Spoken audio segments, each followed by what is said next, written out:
What kind of person tears down a sign meant to protect a national treasure? Karen Mitchell, all 300 pounds of her, stood in the middle of Yellowstone's Lamar Valley, her face twisted in a scowl that could sour milk. The wooden info board, weathered but sturdy, lay in splinters at her feet, its warnings about staying on trails and respecting wildlife now unreadable. She'd ripped it down with her bare hands, screaming about her rights, as a crowd of stunned hikers watched. The summer sun beat down, casting harsh shadows over the rolling grasslands. But the real storm was Karen, her voice booming like a geyser about to erupt. She didn't care that the sign was there to keep people safe, to protect the fragile ecosystem. To her, it was an obstacle, a personal insult. "I paid to be here," she bellowed, jabbing a finger at a young park ranger who'd just arrived. "You can't tell me where I can walk." The ranger, a wiry man named Tom with sun-bleached hair, kept his composure, but his eyes were steel. He'd seen Karens before, entitled tourists who treated the park like their personal playground, but this was next level. The board wasn't just a sign. It was a lifeline for the park's rules, a guide for the thousands who came to witness Yellowstone's raw beauty without trampling it. Karen's tantrum wasn't just loud.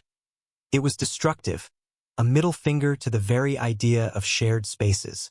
Tom radioed for backup, his voice calm but firm, while Karen ranted on, oblivious to the growing crowd. A young hiker, Mia, barely 20, clutched her backpack straps, her wide eyes darting between Karen and the shattered board. She'd come to Yellowstone for peace, not this. Karen's outburst had started over something trivial, a trail closure. The path she wanted to take was off-limits, marked by the board to protect a nearby wolf den.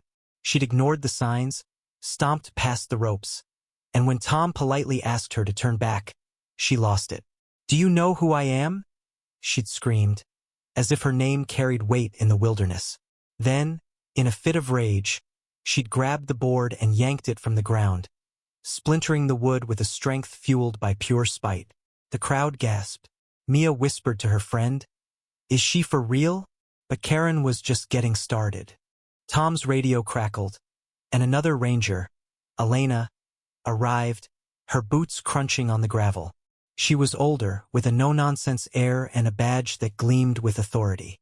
"Ma'am," she said, her voice cutting through Karen's tirade like a knife.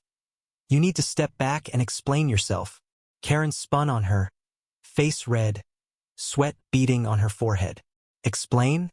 You explain why you're ruining my vacation," she spat, kicking at the broken board for emphasis. Elena didn't flinch. She'd dealt with poachers, lost hikers, and even a bear encounter once. But Karen's brand of chaos was its own beast. The air was thick with tension, the kind that made your stomach knot. Mia, still watching, felt a pang of secondhand embarrassment but also a flicker of hope. Maybe the rangers would shut this down. Karen's defiance wasn't just a tantrum. It was a declaration of war on the park's rules. She doubled down, shouting about lawsuits, her voice echoing off the hills. "I'll have your jobs," she threatened, pointing at Tom and Elena. The crowd murmured, some recording on their phones, others whispering about the audacity. Mia, though, felt something shift inside her. She'd grown up in a small town, taught to respect nature, to leave no trace. Seeing Karen treat Yellowstone like her personal trash can lit a spark in her. She stepped forward, hesitant but determined, and said, "You're ruining it for everyone." Her voice was soft but clear, cutting through the noise. Karen's head snapped toward her, eyes narrowing. "Mind your own business, kid," she snarled. But Mia held her ground, heart pounding. The rangers exchanged a glance. Tom's jaw tightened. Elena's hand rested on her radio. They knew this wasn't just about a broken sign anymore. Karen had crossed a line, and the park's rules backed by federal law and suggestions. Destroying property in a national park was a crime, and Karen was about to learn that. But as Elena started to speak, explaining the fines and potential ban, a new figure emerged from the crowd. An older man, weathered and grizzled, with a park volunteer badge pinned to his vest. His name was Hank, a retired biologist who'd spent decades studying Yellowstone's wolves. His voice was low, gravelly, but it carried weight. "That sign you destroyed," he said, locking eyes with Karen, "was protecting a den. Pups were born there last week." The crowd went silent. Karen's face faltered, just for a second, but she quickly recovered, scoffing. "Wolves? Please, they're not my problem." But Hank's words hit Mia like a punch. Pups. Tiny, vulnerable wolf pups, hidden in the hills, now at risk because of one woman's ego. The twist stung. Mia hadn't known about the den, and neither had most of the crowd. Karen's actions weren't just selfish. They were reckless, endangering lives most visitors would never see. Mia's hands clenched into fists, and she wasn't alone. The crowd's murmurs turned to glares. Karen, sensing the shift, puffed out her chest, but her bravado was cracking. Elena stepped closer, her voice steady. "Ma'am, you've vandalized federal property and endangered wildlife. That's a fine of up to $5,000 and a possible ban from all national parks." Karen's eyes widened, but she didn't back down. "You can't do that," she shrieked, her voice shrill now, less confident. Tom was already writing up a citation, his pen moving with the precision of someone who'd done this before. The crowd watched, some nodding in approval, others still filming. Mia felt a surge of relief but also anger. How could someone be so blind to the beauty around them? Yellowstone wasn't just a park. It was a living, breathing ecosystem, and Karen had tried to bully it into submission. The confrontation was reaching its peak. Karen, cornered by the rangers and the crowd's judgment, started to waver. Her threats grew louder but less coherent, her hands flailing as she tried to reclaim control. "This is discrimination," she yelled, grasping at straws. But no one was buying it. Hank, the volunteer, shook his head, his weathered face etched with disappointment. "You don't get it, do you?" he said. "This place isn't yours to wreck."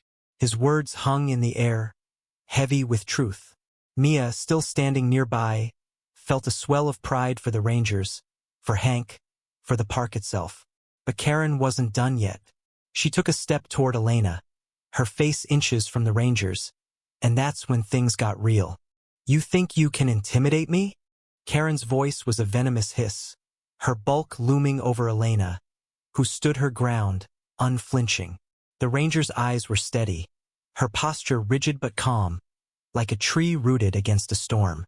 The crowd held its breath, sensing the moment teetering on the edge of chaos. Mia, still clutching her backpack, felt her pulse race. She'd never seen someone so brazen, so utterly convinced of their own invincibility. Karen's face, flushed and contorted, was a mask of defiance. But there was something else now, a flicker of desperation. She was losing the crowd, the rangers, and maybe even herself. Elena's voice cut through the tension like a blade. "Step back, ma'am. Now." It wasn't a request. Karen hesitated, her eyes darting to the onlookers, some still filming, others whispering. For a moment, it seemed like she might comply, but then she doubled down, jabbing a finger at Elena's badge. "You're nothing but a glorified camp counselor," she spat. "I'll sue this whole park." The threat was hollow and everyone knew it. Tom, still writing the citation, didn't even look up. Hank, the volunteer, stepped closer, his grizzled face unreadable but his presence heavy. "You're not suing anyone," he said quietly. "You're leaving."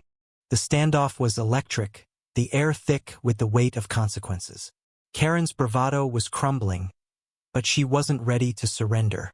She turned to the crowd, seeking an ally, but found only cold stares. Mia, emboldened by Hank's words about the wolf pups, spoke up again. "You endangered animals," she said, her voice stronger now. "You don't get to just walk away."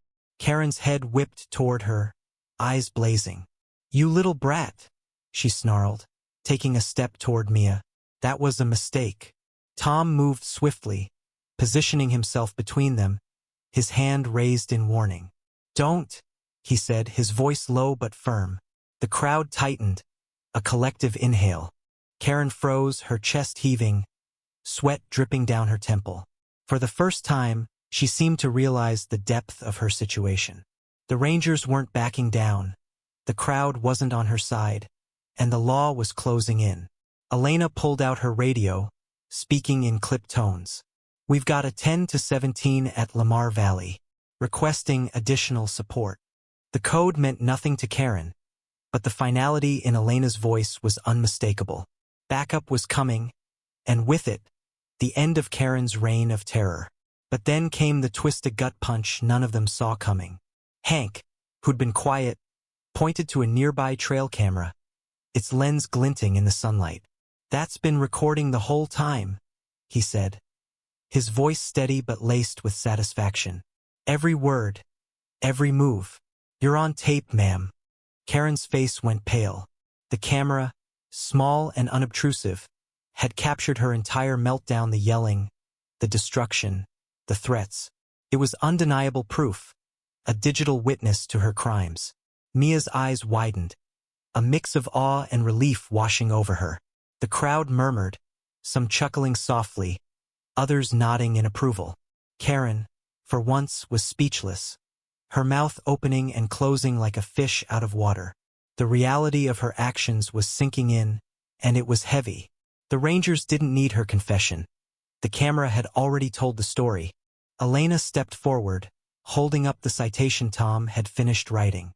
"You're being fined $5,000 for vandalism and reckless endangerment," she said, her tone final. "And you're banned from Yellowstone, effective immediately. If you return, you'll face arrest." Karen's eyes darted between the Rangers, the crowd, and the broken board at her feet. "You can't do this," she whispered, but her voice lacked conviction. The fight was draining out of her, replaced by a dawning horror. She'd come to Yellowstone expecting to be catered to bend the park to her will. Instead, she was facing consequences she couldn't bully her way out of. Tom gestured toward the parking lot, where a ranger vehicle was pulling up, its lights flashing silently. "You'll need to come with us to process this," he said. Karen took a step back, shaking her head, but there was nowhere to go. The crowd parted, forming a path to the vehicle, their eyes following her like a jury. Mia watched, her heart pounding with a mix of triumph and pity. Karen wasn't a villain in a comic book. She was just a person who'd let her ego run wild, and now she was paying the price. Hank, still standing nearby, caught Mia's eye and gave a small nod, as if to say, "You did good, kid." As the Rangers escorted Karen toward the vehicle, she tried one last time to save face. "This isn't over," she shouted. But her voice was drowned out by the wind sweeping across the valley. The crowd began to disperse, some shaking their heads, others already posting their videos online. Mia stayed, watching as Karen was led away, her silhouette shrinking against the vastness of Yellowstone. The broken board lay in the grass, a reminder of what had just happened. But it wasn't just about the board anymore. It was about the park, the wolves, the people who cared enough to stand up. Elena turned to Hank, a faint smile on her lips. "Good call on the camera," she said. Hank shrugged, his eyes scanning the horizon. "Been here 30 years. You learn a few tricks." Mia overheard, and for the first time that day she smiled. The park was in good hands that knew its value, its fragility, its worth. Karen had tried to dominate it, but Yellowstone was bigger than her, bigger than any one person. And as the ranger vehicle drove off, dust trailing in its wake, Mia felt a quiet resolve. She'd come here to hike, to find peace, but she'd found something more, a reminder that standing up, even when it's scary, can make a difference. The ranger vehicle disappeared down the winding road, carrying Karen Mitchell away from the valley she'd tried to conquer. The crowd was gone now, scattered back to their trails and campsites, but Mia lingered, staring at the broken info board. The splintered wood felt like a scar on the landscape, a wound that wouldn't heal overnight. The sun was dipping lower, painting the hills in shades of gold and shadow, and the air carried the faint howl of a wolf, distant, haunting, alive. Mia's heart swelled. Yellowstone was still here, still wild, despite Karen's chaos. But the story wasn't over. At the ranger station, Karen sat in a small office, her bravado reduced to sullen silence.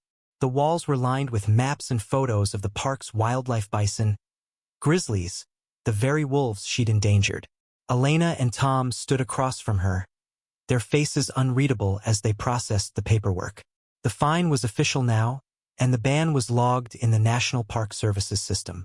Karen's name would be flagged at every park gate from Yosemite to the Everglades. She stared at the citation in her hands, the $5,000 figure glaring back at her. For the first time, she didn't argue. The trail camera footage had sealed her fate, and the weight of it pressed down on her like the mountains outside. But the real collapse wasn't the fine or the ban, it was what came next. Word of Karen's outburst spread like wildfire, fueled by the videos posted online. By evening, Yellowstone Karen was trending on X, with clips of her tantrum racking up millions of views. Strangers dissected her every word, her every gesture, turning her into a meme, a cautionary tale. Entitled "Tourist Destroys Park Sign," one post read, followed by a flood of comments calling for harsher penalties. Others shared photos of Yellowstone's beauty, urging people to respect it. Karen, holed up in a nearby motel, saw the posts on her phone, each one a dagger to her ego. She'd wanted attention, but not like this. Back at the park, Mia joined a volunteer cleanup the next morning. Hank was there, guiding a small group to repair the damage. They hauled away the broken board, replacing it with a new one, its warnings freshly painted. Mia hammered a nail into the post, her hands steady despite the ache in her arms. Hank watched, his eyes crinkling with approval. "You're a natural," he said. Mia blushed, but she felt a quiet pride. She wasn't just fixing a sign. She was helping protect the park, the wolves, the future.